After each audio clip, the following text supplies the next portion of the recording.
Welcome to the Great African Leadership Series, where we feature great inspirational speeches and quotes from African leaders. We're fighting for equality in our country. We do not want to replace white supremacy with black supremacy. We want to create a society where all of us exist as human beings and not as white and black.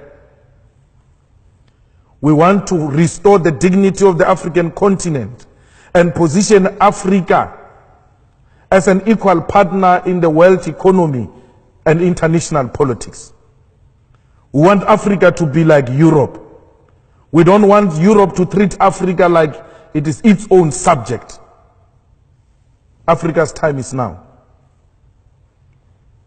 No one should continue with the exploitation of our minerals without our involvement. Not even China will be allowed to recolonize Africa.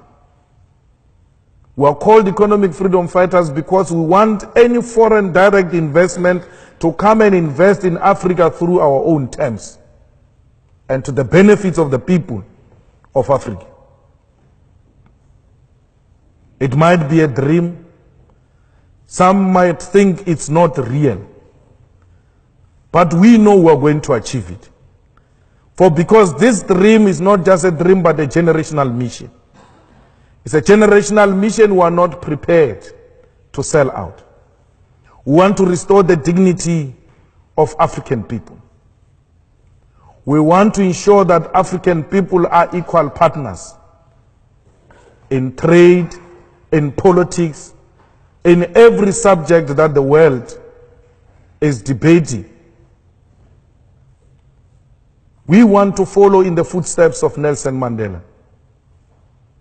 Because Nelson Mandela, when he left his term as a president, he said the struggle continues. He said so because he knew that political freedom without economic freedom is incomplete. People cannot eat a cross. People want to put bread on the table. So, like many African leaders, we have committed not to betray the dreams of those who came before us. Like many African leaders, we want to unite the people of Africa to have a common agenda and common purpose. We want Africa to unite and Africa to reclaim its land and its resources. The EFF speaks about expropriation of land without compensation because we know that when the land was taken in Africa was through genocide. Why would we reward genocide? We cannot reward genocide. But we want land because land guarantees us of the sovereignty of South Africa and the African continent. We cannot claim to be Africans, yet we have nothing to show as a proof that indeed we are Africans. For because we do not even have title deeds to prove that we are the owners of the land, we have nothing to show. When you go into mines, it's multinational companies. When you go into banks, it's multinational companies. When you go into monopoly industries, it's multinational companies. We cannot even own and protect our own agricultural sector with our fertile land in Africa. Because Europe and the entire developed countries use Africa and South Africa as a dumping site. Every lower grade food get to be dumped in our countries, undermining our own agriculture. When we say those things, we are called communists, we are called anarchists, we are called radicals, because we must continue to bow before a white supremacist. We're refusing that. We're refusing to bow before imperialism and colonialism. We want a total control of our own country and our own land. We will rather die for a dream that is going to be realized by many generations after us. even if we don't realize it ourselves. We've made a commitment to lay a firm foundation for generations to come. We seek to inspire confidence amongst many, many, many African masses that they must stand on their own. In this day and era, you still have a situation where there are African states paying colonial tax to France. France, it is what it is because of those African states. You have the reserve banks of African states in France and not in Africa itself. And we must accept that and say it is acceptable, it is in the interest of Africa. It is not. We want Africans to have control over their own currency.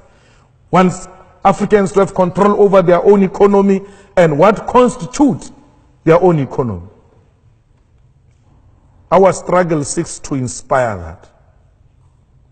Our struggle seeks to inspire accountable African leaders, not dictators, not unaccountable leadership that turns a public purse into a personal purse. Some leaders in Africa, when you ask them for money, they go and fetch from a reserve bank and give it to you. Because they treat a reserve bank as a personal bank account. It can't be. We want leaders who are responsible. We want leaders who are accountable. We want leaders who will go to elections and be elected through democratic means.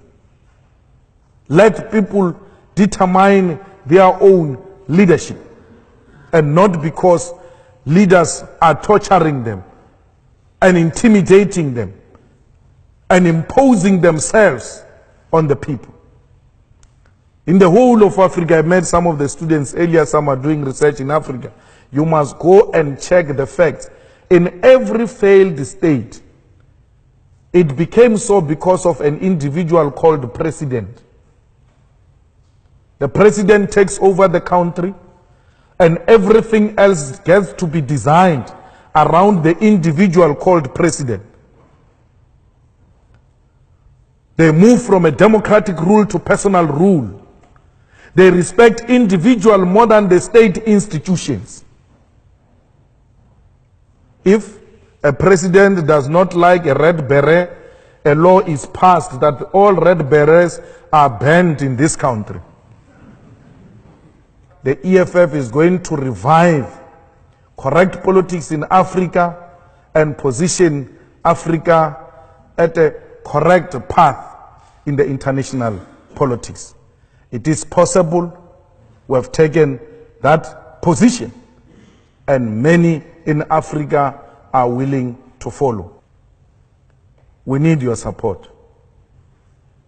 We need you to commit that Africa should not be a playground of the rich, because Africa is not a desert, but a continent where human beings are found and they must be treated with respect and dignity. Thank you very much.